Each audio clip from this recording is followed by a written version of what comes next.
আপনারা অবগত আছেন যে গত 13 নভেম্বর 2025 রাত অনুমান 8 ঘটিকার দিকে হাইকোর্টের সামনে ফুটপাতে দুটো ড্রাম পাওয়া যায়।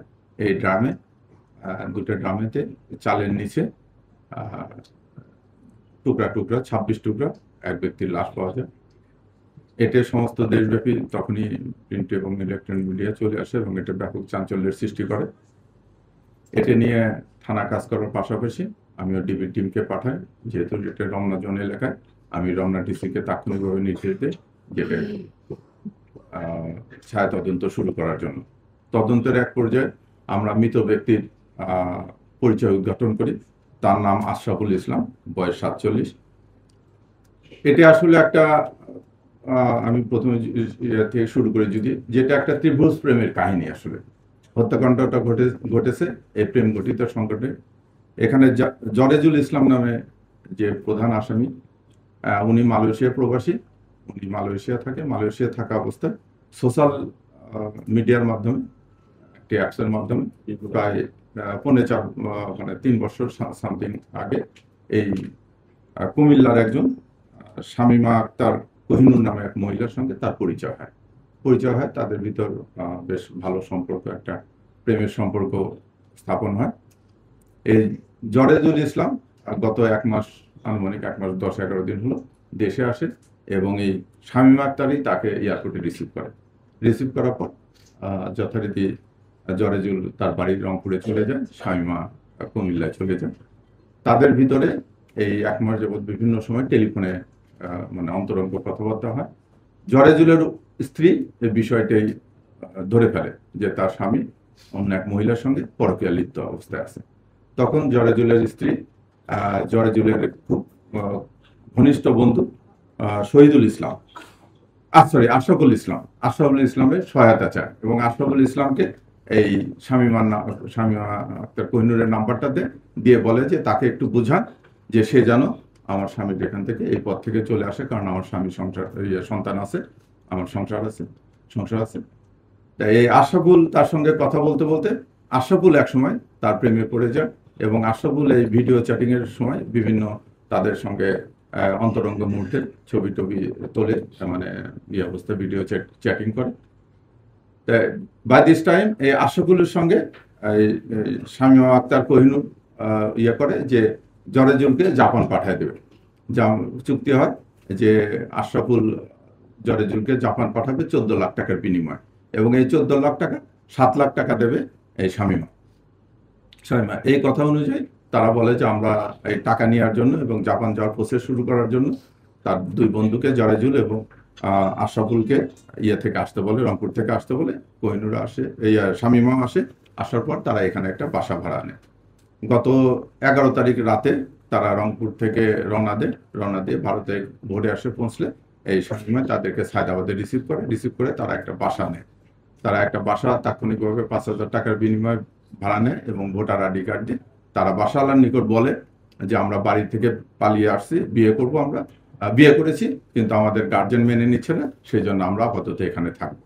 এই অবস্থায় বাসায় উঠে বাসা পরিষ্কার করার পরে তখন বাসায় আসার পরে তারা বুদ্ধি করে যে জরেজুল এবং শামীমা যেহেতু আশরাফুলকে আমরা কমলার জুসের ভিতরে ঘুমের ট্যাবলেট দিয়ে ঘুমায় পাড়ায় দেবো, যাতে আমরা বেশিক্ষণ সে গভীর ঘুমে ঘুমলে আমরা বেশিক্ষণ শারীরিকভাবে মিলিত হতে পারি। মাত্র 30% টাকায় জমির মালিক হয়ে নতুন বাংলাদেশের গড়ে তোলার স্বপ্ন দেখা বাংলা বসতি। এই পরিকল্পনা অনুযায়ী তারা মালটা নিয়ে আসে, মালটা জুস করে আশরাফুলকে জুসের ভিতরে ঘুমের ট্যাবলেট দিয়ে খাওয়াই দেয়। কিন্তু আশরাফুল ঘুমায় না। আশরাফুল বাসায় আসে, বাসা পরিষ্কার করার পর বারবার শামীমার সান্নিধ্যে যেতে চেষ্টা করে, যেটা জারেজুলও বাধা দেয়। এক পর্যায়ে তাদের ভিতর তর্কাতর্কি হয়।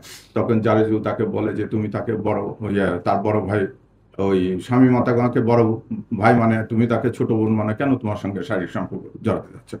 তা আশরাফুল আবার বলে যে না, আমাদের সঙ্গে ঘনিষ্ঠ সম্পর্ক আছে। তারা এরকম তর্কাতর্কি এক পর্যায়ে জারেজুল অভিমান করে বাসা থেকে বের হয়ে যায় আশরাফুল এবং শামীমাকে রেখে। জারেজুল যাওয়ার সময় আশরাফুল এবং জারেজুলের দুইজনেরই মোবাইল প্রায় দেখতে একই রকম। সে ভুলক্রমে আশরাফুলের মোবাইলটা নিয়ে চলে যায়, জারেজুলের মোবাইলটা থুয়ে যায়। সেই অবস্থায় যে ঘন্টাখানিক খোঁজা করার পর সে সিদ্ধান্ত নেয় যে সে বাড়িতে চলে যাবে। সে ফোন করতে যেয়ে দেখে যে ফোনটা হচ্ছে আশরাফুলের। আবার সে ফোন নিয়ে আসার জন্য যখন বাসায় ঢোকে, বাসায় ঢুকলে তখন শামীমা বলে যে আশরাফুল ঘুমায় পড়ছে, তুমি আসো ভিতরে। সে ভিতরে যায়, যাই বলে যে আচ্ছা ওর গায়ে হাত দিয়ে দেখো যে আশরাফুল আসলে ঘুমায় পড়ছে কিনা।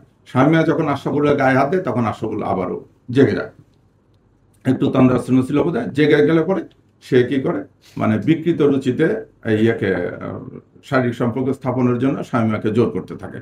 শামীমাও সেটা রাজি হয় না, রাজি হওয়ার না পর্যায়ে ওরা কথা বলে। এই সময় জারেজুল তো ভিতরে আছে, জারেজুল কি করে, আশরাফুল যখনই জেগে যায় জারেজুল তখনকে আড়ালে ঘরের ভিতরে লুকায় থাকে অন্য একটা রুমের আড়ালে। তো এই ধস্তাধস্তির এই পর্যায়ে তাদের তর্ক বিতর্ক এক পর্যায়ে শামীমা বলে যে ঠিক আছে, আমি তোমাকে ওরকম করে তুমি যেভাবে চাচ্ছ সেভাবে বিকৃত পন্থায় করতে দেবো, তাহলে তোমার হাত বেঁধে দিই। তখন কি করে, কাপড় টাঙানোর একটা রশি ছিল, ওই রশি দিয়ে শামীমা কি করে আশরাফুলের হাতটা বেঁধে দিয়ে তারপরে যখন শারীরিক সম্পর্ক যেতে ধরে তখন মেয়েটা শামীমা একটু চিৎকার চেঁচামেচি করলে জারেজুল ভিতর থেকে চলে আসে, এসে গলা মানে জাপটায় ধরে আশরাফুলকে। যখন জাপটায় ধরে তখন আশরাফুল আবার একটু শারীরিকভাবে তখন আশরাফুল একটু ছোটাছুটির চেষ্টা করে। ওখানে একটা হাতুড়ি ছিল, জারেজুল হাতুড়ি দিয়ে আশরাফুলের হাঁটুতে বাড়িতে সে হাতুড়ি আমরা উদ্ধার করেছি। বাড়ি দেওয়ার এক পর্যায়ে আশরাফুল যখন চিৎকার চেঁচামেচি করে তখন শামীমা তার ওড়নাটা আশরাফুলের মুখের ভিতরে দিয়ে কষ্টেপ দিয়ে মুখটা পেঁচায় দিয়ে ওরা ওই অবস্থা রাখে। কিছুক্ষণ পর দেখে যে তারা দুইজন উপলব্ধি করে যে আশরাফুল আর নড়াচড়া করতেছে না। তখন তারা করে দেখে যে মারা গেছে, আশরাফুল মারা গেছে। তারা ওই অবস্থায় লাশটা নিয়ে বসে থাকে, চিন্তা করে যে কি করবে, নানান ফন্দি ফিরকির করে। পরের দিন সকালবেলা ওরা বুদ্ধি করে বাইরে যায় তারা চাল ভর্তি ড্রাম এবং অন্যান্য জিনিসপাতি কিনে নিয়ে আসে, কস্টেপ এগুলো কিনে নিয়ে আসে জারেজুলের কথা মতো যে সে নিজে হাতে মেজের ভিতরে ওই লাশটা টুকরা করে ড্রামের ভিতরে পলিথিন দিয়ে মুখে উঠায় তার উপর চাল দিয়ে তারা আনুমানিক 2টার দিকে একটা সিএনজি করে ওই ড্রাম ভর্তি নিয়ে ঢাকার দুনিয়া থেকে ঢাকার দিকে চলে এসে হাইকোর্টের সামনে ফুটপাতে সিএনজিটা দাঁড় করে ড্রাম 2টা নেমে সিএনজিকে বিদায় করে দিয়ে সিএনজি চলে গেল পরে তারা ড্রাম 2টা ওখানে রেখে তারাও ওখান থেকে রিক্সা যোগে সায়দাবাদ যায়। সায়দাবাদ থেকে মেয়ে কুমিল্লার দিকে চলে যায়। আর জারেজুল যাওয়ার জন্য রংপুরে যাওয়ার জন্য বাসে টিকিট কাটে। এই বাই দিস টাইমে জারেজুল মানে থেকেই নিজের আত্মোপলব্ধি থেকে এই ঘটনাটি তার ছেলেকে বর্ণনা করে। তখন ছেলে বলে যে না বাবা, তুমি এসো না, তুমি বরং অন্য জায়গায় পালিয়ে থাকো, ওই মেয়েকে নাও, মেয়ের সঙ্গে করে দুইজনে একসঙ্গে থানায় যে তোমরা হাজির হয়ে থানাতে এটা বলে দাও, তোমাদের সত্য ঘটনা বলো। তারপরে জারেজুল আর যায় না, রংপুর যায় না, সে যায় যে সে কুমিল্লাতে চেষ্টা করে মেয়ের বাড়ি লোকেট করার জন্য। যেহেতু বাই দিস টাইমে সবাই সিম চেঞ্জ করে ফেলেছে, তারা আর এটা পারে না। তখন জারেজুল বুদ্ধি করে, জারেজুলের পূর্ব পরিচিত একজন ভদ্রলোক ছিল, ওনার সঙ্গে অনেক আগে পড়েছে, দাউদকান্দির মান্নান। এই মান্নানের বাড়িতে যে জারেজুল ওঠে। আমরা এই মান্নানের বাড়ি থেকে জারেজুলকে গ্রেপ্তার করার পরে আমরা আগে হাতুড়ি উদ্ধার করেছিলাম। আর পরে এই মান্নানের দেখানো মতে যে চাপাতি দিয়ে টুকরো করছে ওটা ওরা সায়দাবাদের ওখানে ফেলায় রেখে গেছিল, ওগুলো উদ্ধার করা হয়েছে। এবং মেয়ের বাড়ি থেকে, কোহিনুরের বাড়ি থেকে তার রক্তমাখা ওড়না এবং কাপড় চোপড় উদ্ধার করা হয়েছে।